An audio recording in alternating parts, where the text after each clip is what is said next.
ঈদ তো তখনই সুন্দর ছিল যখন বুঝতাম না জীবনের মানে কি, যখন মনে করতাম দিনের অর্ধেক সময় না খেয়ে থাকলে 2 দিনে একটা রোজা হয়ে যায়।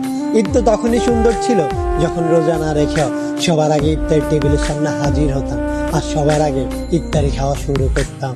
ঈদ তো তখনই সুন্দর ছিল যখন ঈদের নতুন জামা কাপড় কিনে দেওয়ার জন্য আব্বু আম্মুর কাছে কান্নাকাটি করতাম আর মনে করতাম কেউ ঈদের নতুন জামা কাপড় দেখে ফেললেই হয়তো ঈদ শেষ হয়ে যাবে।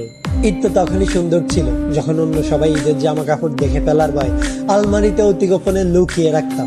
ঈদ তো তখনই সুন্দর ছিল যখন ঈদের দিন সবার পা ধরে সালাম দিতাম আর সালামের জন্য দাঁড়িয়ে থাকতাম।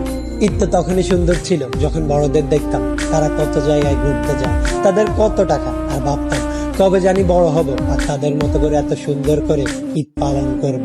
হ্যাঁ, আজ বড় হয়েছে ঠিকই, পকেট ভর্তি আজ অনেক টাকা। ঈদ আজ ঠিকই আছে, কিন্তু হারিয়ে গেছে ছোটবেলায় কাটানো ঈদের সেই আনন্দময় মুহূর্তগুলো। সত্যি অনেক বেশি মিস করি ছোটবেলায় কাটানো ঈদটাকে, যেটা চাইলে কখনো ফিরে পাওয়া সম্ভব নয়।